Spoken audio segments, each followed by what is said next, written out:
how are you? Hi, how are you, Kelly? It's nice to meet you, and thank you so much for talking with me today. I am so excited about the back half of season 6. It's gonna be crazy. Wait, can you spoil anything about, well, without spoiling anything, can you talk a little bit about season 6 and what Luciana is going to be facing this season, this back half of the season? The first half, a lot of things exploded, remember? Like Exactly. our entire tank town was gone. And I think this is like as far as bad as it could possibly get for anybody. Like even in the apocalypse, that was like losing for the third time my people. Like the first time was in La Colonia, then I had to leave, then the stadium exploded, and it's like everywhere kind of Luciana puts his hands on it just kind of blows in her face. And I feel like this time she kind of learned her lesson. She's not gonna underestimate people anymore. and and, Oh, and I feel like she's gonna be losing a little bit of her patience. She's not gonna be as and it's a natural reaction after all the stuff that has happened to her. of So course. I mean, I'm excited for you guys to see a little bit of what what that means in that First, world. a little tiny hint, a little spoiler. Maybe she's not so easygoing now after losing so many homes. Villainous Virginia, after the loss of her sister, her character lost some of her confidence. She's a little bit different now, Yeah. almost kind of more of a wild card than she was before. And like you're saying, with Tanktown, the destruction of Tanktown, obviously all the characters are going through this change, this difference. What kind of changes, besides maybe not putting up with things anymore, that Luciana is going to go through? What is the effects of losing Tanktown? What is she going to approach the back half of the season with? I think she will understand how powerful her community is, like, the group, because we were separated, right? Like we Right. were separated, and this is like the first time in for a really long time that we've been put in different places, and losing track of each other and how we are. And actually, if you think about it, Luciana gave herself to Virginia so the group can stick together, Right. right? And exactly the opposite happened. Like the opposite. Then nobody we were all more divided, and that was a miss. And that's what I mean. Like she, you know, had the best intention for the sake of the group, end up being harming the entire group even more, to a point that we were more divided than ever. Right. So I think that one of the things that she definitely basically learned is to, yeah, trust is a big one. Before giving myself to someone, I want to make sure that my people are taken care of, because now more than ever we understand what's like not to be with each other and how Right. bad can really turn. Like, It's you know, really true. it's crazy.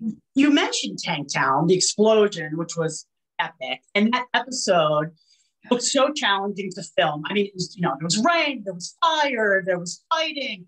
How challenging was it for you, and what was the most challenging part of that episode to film? Oh my God, Kelly, that day was one of the coldest day in the year. Oh, okay.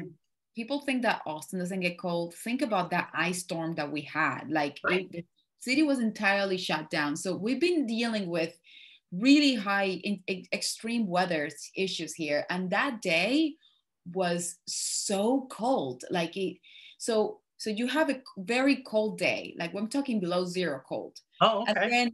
then you have somebody spraying rain on you. So you have water, but also because the tank town it's oil, they have to also spray on top of the water that they're spraying, the rain, gooey things. So it just had this texture of oil that is spreading on, everywhere.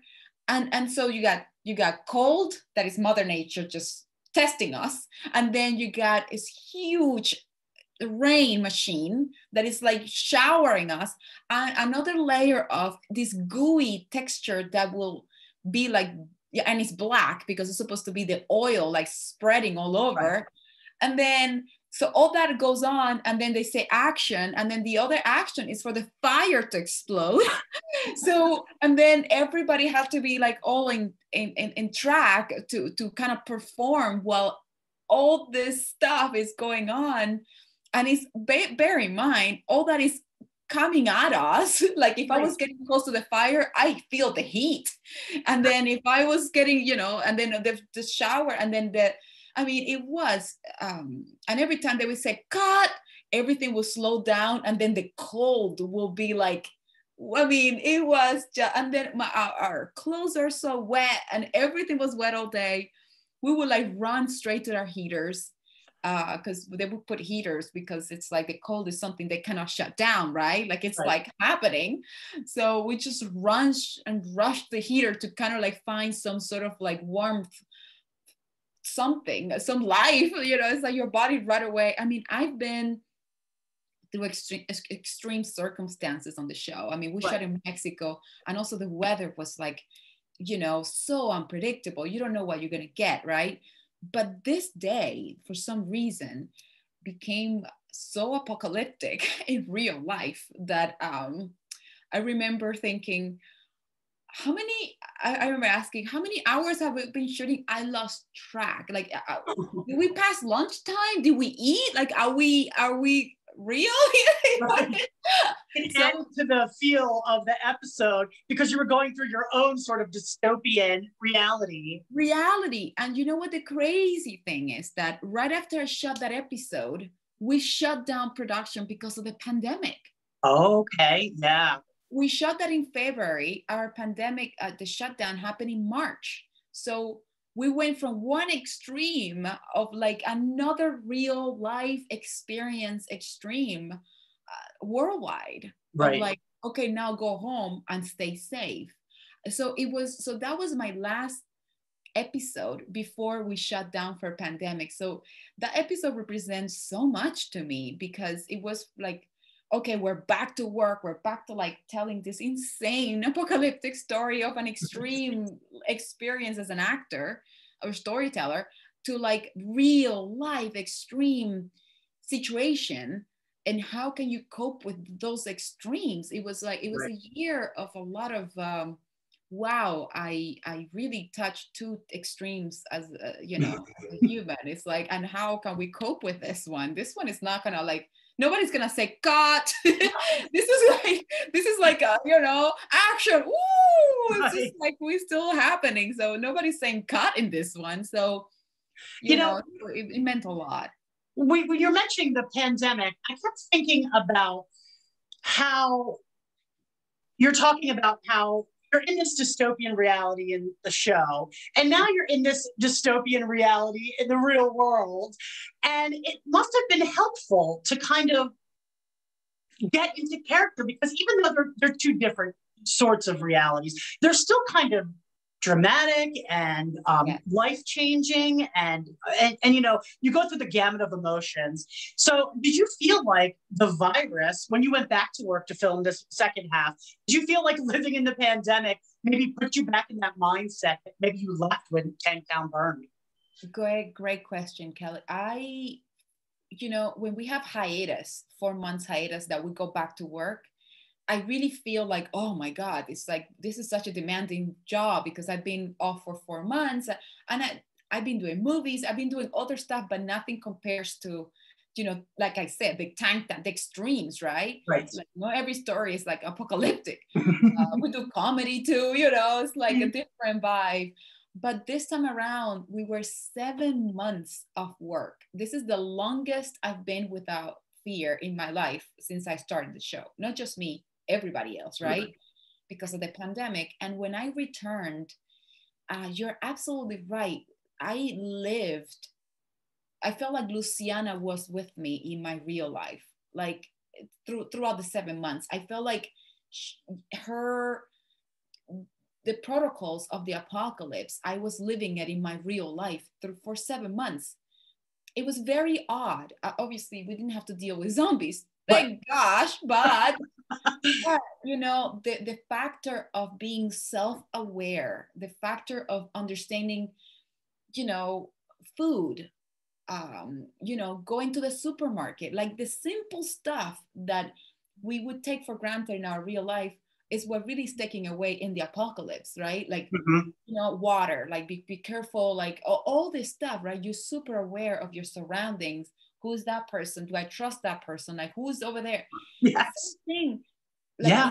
I carry all that for 7 months dealing with the apocalypse. So going back to work, I just felt like it was like an easy slide. It was very strange. It was a very easy slide. Yeah, we have to wear masks, but if you look at episode the Tank Town, I was wearing already like a Yes. mask. Like I was all day wearing a mask, and not just that. In between takes, I had like a real face mask because the heat was so intense and the smoke was so intense that it Oh, was giving me cough. So I was already wearing a mask even you know, during Tank before. Town explosion. So I just carried that pack of masks to set because it was already in my bag, and I'm like, I felt like I'm sliding into a world that I found far away from our reality. It's somehow it had aspects that I haven't, that it was easy to return to. It was Right. weird. It's very odd. So if Luciana or inspired you, did you, or sorry, if Danay inspired Luciana, living in the pandemic inspired Luciana living in the apocalypse, how does Luciana inspire you in your day-to-day life? Because you've been playing her for a really long time, and Yes. there must be things, obviously you're different from your character, but there must be things that you've taken from that character that you've brought into your real life. 100%, absolutely. I mean, at the end of the day, when you play a character for so long, you start looking inside. You start Right. like this is the beauty about having a job like this.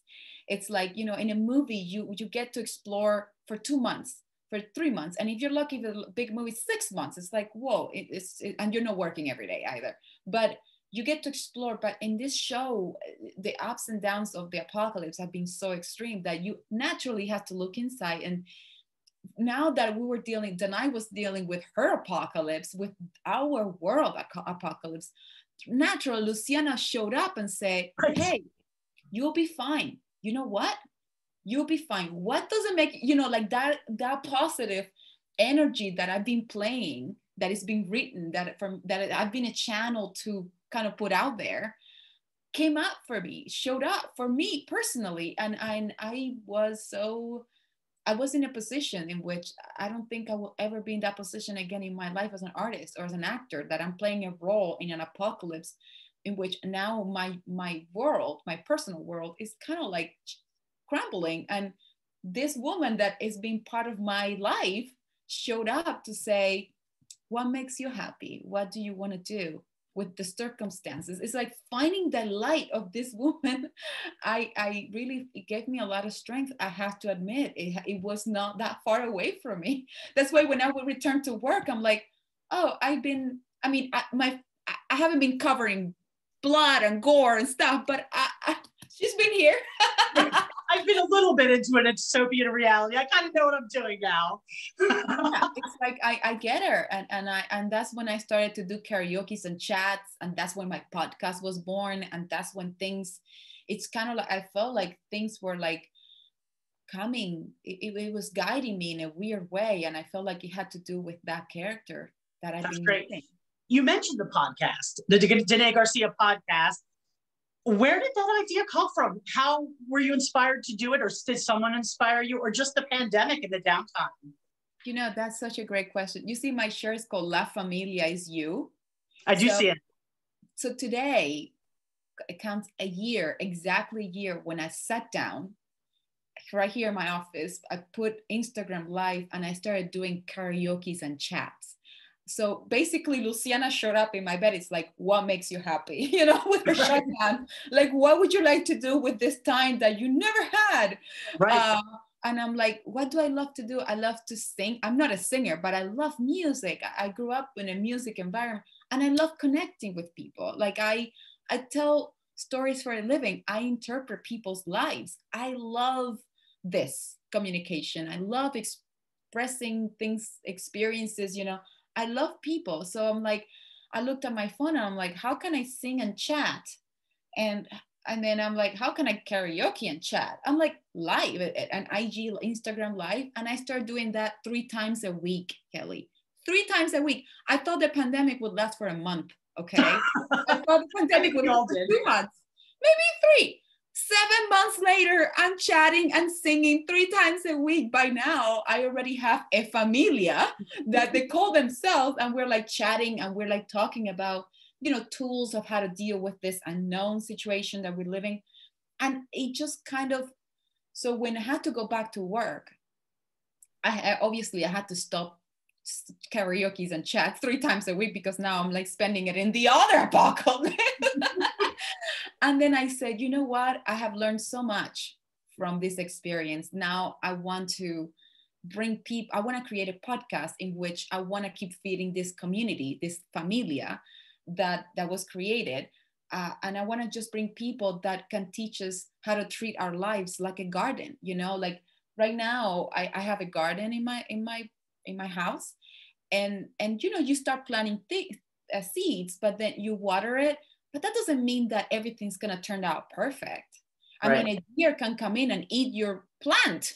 Like the ice storm came and burnt everything. Like, so if you don't treat basically your garden every single day, make sure everything is okay, something will happen. And that's our lives. So I believe in that. I believe in that cycle of treating your life like a garden. So the podcast is, I'm bringing people that drop seeds in our inner garden, and we can nurture and learn, and we can talk about growth and art, and how characters change us, and how doctors, how they deal with resilience, and I just bring everybody that could drop seeds for our community to feel hopeful, to feel strong, and it's basically our inner garden. It's just feeding and taking care of ourselves mentally, spiritually, and emotionally, and physically too. That's so important. Out of that, I learned that through the pandemic. Like, what do we have left? Like, the world can be falling apart. We are dealing with something that is not in our power, but what do we have left? Well, we have each other. Right. we have us. We have what you can put out there for others to read, and all this stuff. Is like, thank goodness for technology, because that has kept us connected, inspired, educated, and all those things that I just chose to go. Luciana kind of was like, what makes you happy? I was like, I know what makes you happy and you can do, because the world was out of control. There was nothing we could do. So you really have to kind of control your own piece of the pie, Exactly. So who would be your dream guest for your podcast? Because I watched it, and I listened and watched on YouTube, and you had a variety of guests, which were so fascinating. So who would be your dream guest that you're just like, I need that person to talk to? Oh my gosh, that's such a good question. I just had a dream guest that I cannot say. What's been crazy though? I have interviewed some of the actors from the show. I interviewed Karen. She was in our Daryl Chill. He plays Wendell.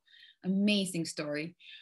You know what has happened? I work with them every day in the apocalypse, but we don't have the time. Obviously, when it's raining and fire, you can't have those deep conversations. So I'm learning so much from the people I know on a deeper level. It's like getting to know somebody for an hour and talk about things that I know they care about, but how you kind of like pinpoint exactly what matters to them. And I had that experience with each one of them, with Karen, with Chill, with everybody that I know. So what would be a dream guest? Guest, oh my God. I feel like they're all my dream guests though, because I've been so surprised every time. I can't pinpoint one. I love Coleman. I mean, but I know Coleman is it's gonna come. I know he will. You're gonna reel him in. I think Coleman is one of those guys that is like, there's so much inside, and when you talk to him, you can feel everything. But imagine like that hour dedicated to a subject or something, you just go laser focused right there, and it's like so much comes out. Coleman Alicia is absolutely incredible too. I'm about to interview one of our crew members that I absolutely love and adore. So it's like everybody that have an inner garden, that I respect, that little inner garden, and is just willing to put things out there. It's like, those are my dream guests, really. Those are your dream guests. Peeling back the layers, even of people you know. Yes. Yes, totally. Yeah. Well, you know, when you interview people, it's like you never thought that they would say the things they do. And you're like, oh my God, I thought it would start this way, but it's like completely more incredible. And yeah, it's always absolutely a pleasant surprise, right? Yeah, absolutely. I've been, obviously reading about this back half of the season for Fear of the Walking Dead. And I've been noticing that the cast and the crew and the showrunners have been teasing a massive finale. And I know that you can't spoil anything, but is there any hope that maybe we'll get the whole gang back together for the massive finale? I would say this, okay. Usually, I mean, you can't really separate. That's my dog dreaming. Joaquin, wake up. It's okay. He dreams and he makes this little tiny sound like, oh, that's so adorable. It is cute. I can tell you one thing, that the gang, like this group is so special. I mean, what makes this group special is that we inspire each other. I mean, you can separate us, but you cannot break us. So you just can't. It's like, it's one of those things. It's like a family, right? Like we can have these ups and downs, and Virginia can come in and try to like make everything worse. But eventually, because there's a huge foundation of love and respect, and even in this crazy apocalypse, love always finds its way around to, it's like a magnet, right? So La Familia. La Familia. So I feel like it's a beautiful journey to follow.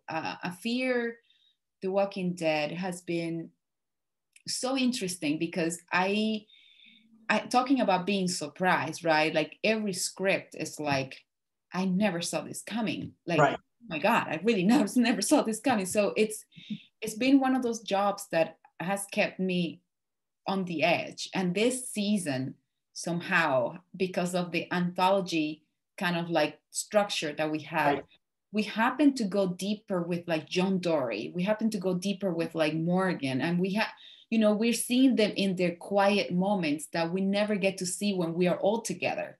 Mm-hmm. So I felt like we needed this space to show the audience who these people really are, what's left of them before we return, before we connect. And when we connect, we're different people, right? Because we've been through so much with themselves. So it's also reconnecting. And to some extent, if you think about it, we've been so disconnected from from our own families in our real life. Like, so when we return to our Christmas party, like in real life, we are going to find a different version of ourselves. Oh, sure. Absolutely. We've been so isolated, and there's things that are different in us, and it's changes so much. So I feel like Fear journey is kind of in a parallel of our real journeys in a weird way that I just can't help but to think like, what the hell, we're so connected. What is going on here? It's one of those things. Imagine like in a year or 2 years when we are able to have like a party together, like go to a concert. We are different. We are different. So our gatherings are going to be so different than before. And I feel like our group is the same. Like when you see us together, when we cross paths again, seeing what's left of us, what has happened when you are not watching us, right? It's like really interesting. It kind of refreshes the whole show in a weird way. Yeah, and it refreshes our real relationships in real life. Yeah, absolutely. I think we all change from experiences in the last year or so. Have been a pretty scary and oftentimes tragic experience. And that changes people regardless of how strong you are and who you are in yourself. You still change from it.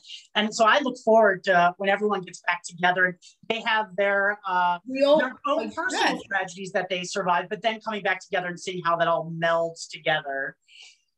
That's what fear is going through right now. That's what everybody's going through right now. We get together, you'll be like, I wonder what is left of her with them. Right. And, you know, we talked about, well, you mentioned crossing paths, and the fans really like when Fear and The Walking Dead do crossovers. Is there any possibility that that could happen again? You know, I don't know, but there are endless possibilities too. Like, sure. There's nothing written in stone, you know, nothing has been announced. I don't know. But when you think about it,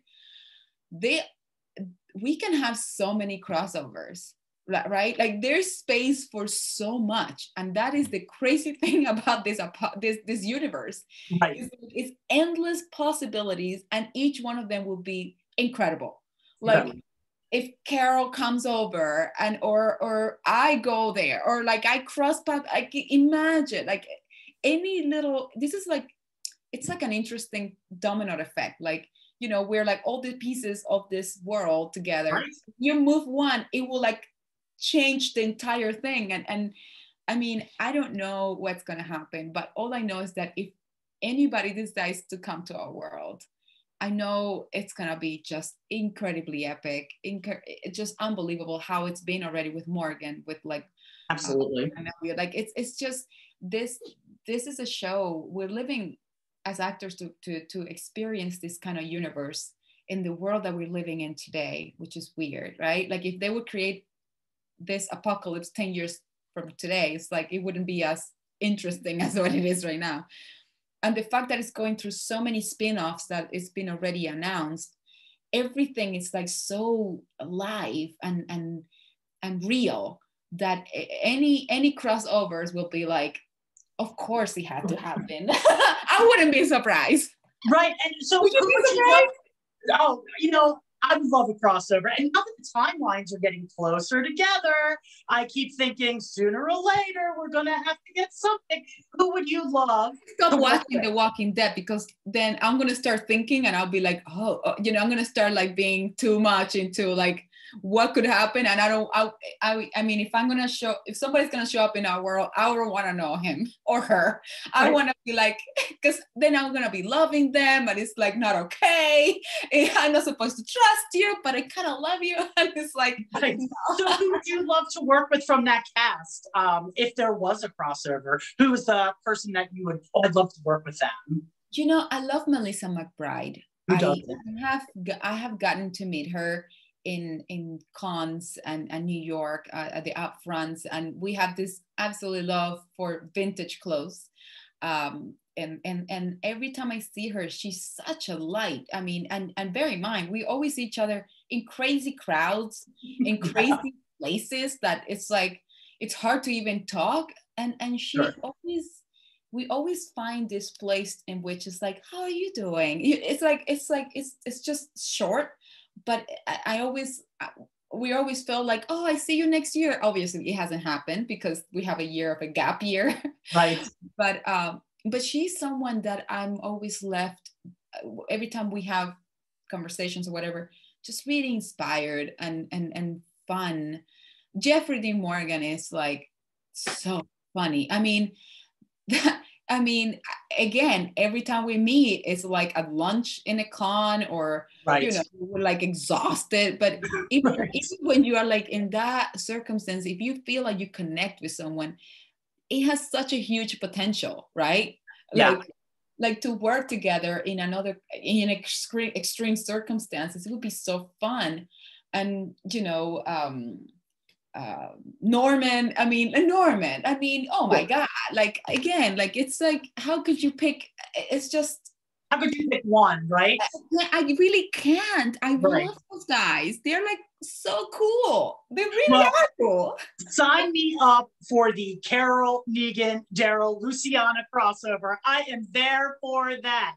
I I signed already whatever petition I have to sign. I'll be like, I'm in. What's happening? Where's where do I count in here?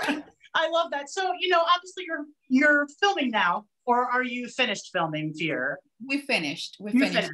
So you have a little break right now. It's the longest season in the year. We started in 2019 and we finished in 2020.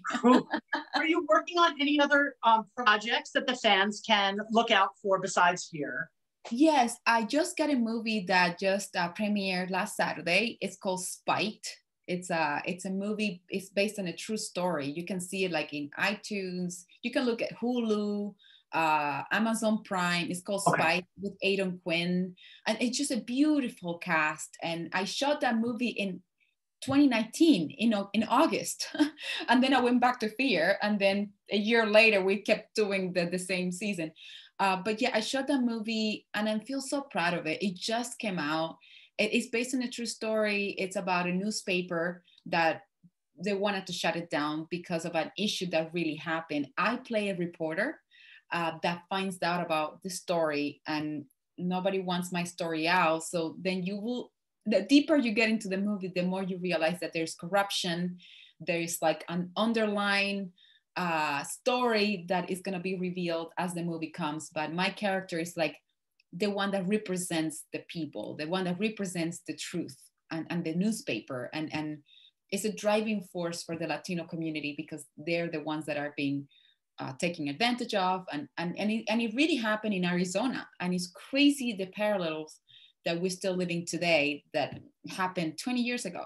Right. So the director is Juan Martinez Vera, and it's so nice to be part of projects that educate, that inspire, and also entertains. Like sure. I decided to be part of that. Like and I'm very proud that it came out just a few days ago. So I can't wait to see it. Out. Yes, yeah. Definitely, absolutely. Is there, the fans of the entire Walking Dead universe are rabid. They love these shows, and they obviously attach themselves to their favorite characters, and they love them and they root for them all the way. What would you like to say to your fans and your supporters of your work? Because not only do they love Luciana, but they're going to follow you to any project that you do. I wanted to say that I am so proud and so honored to be part of this beautiful universe. From the moment I touched the set of Fear the Walking Dead, that I saw zombies all around me, I felt like I was born to be there. And it was the weirdest feeling in the world because I never thought of myself killing zombies. Like I never did. Right. And that's why I was meant to be there. So the moment I touched that set and I started working with Frank Delane, I felt like this is a job that will change my life. I didn't know of the fan base right there and then, but I knew that it changed my life. But now feeling the fans and the love and the Comic Cons that I really missed it so much last year, because that love is really what has carried us to be here today, sure.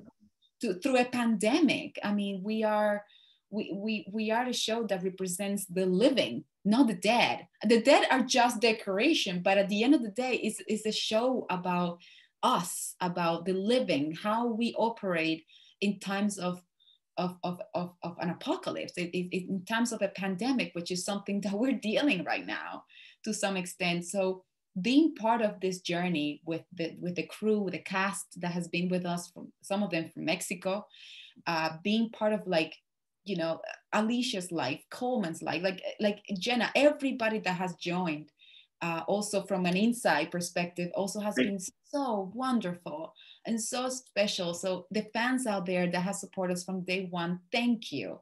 You have changed my life. You have taught me so much. You have made me understand how much I appreciate and respect my job. And we're telling you stories, but at the end, we're really educating ourselves on how to be better people and how our characters can really show up for us when we need them the most. They don't show up just for you, but they also show up for me. And that is something that I never happened before to me. So thank you for trusting this woman. Thank you for giving her so much love. It's something that we both can connect on you know, forever for sure. Well, thank you so much. I mean, I love the show. The fans love the show. I cannot wait to see where this goes, and I cannot wait for that finale because I am just chomping at the bit to see it. And obviously, this was wonderful. Thank you so much for talking with me, and I wish you the best with that movie. And I'm going to check it out. Absolutely. Thank you. Oh, and also towards August, I have a second movie coming out called Baby Money. And this one is like is a kind of like a comedy. Oh. I play a pregnant woman that ran out of money with the wrong guy, and now I have to look for the money for the baby, the baby money. And obviously she goes through a lot. But it's hilarious. So will it be released in the theater or for streaming? Right now it's going to be in Fantasia Film Festival in Montreal, in Toronto. And then I think it will be streaming, but I'll be able to put that out there.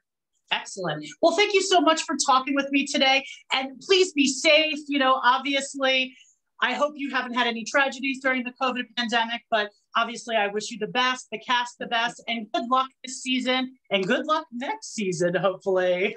Thank you so much. Absolutely. Thank you for having me. It's been an absolute pleasure. It's been a pleasure for me too. Thank you so much. And, you know, in the future, we'll do this again. Absolutely. Yeah, we're still here. That's so great. Thank you so much. Bye.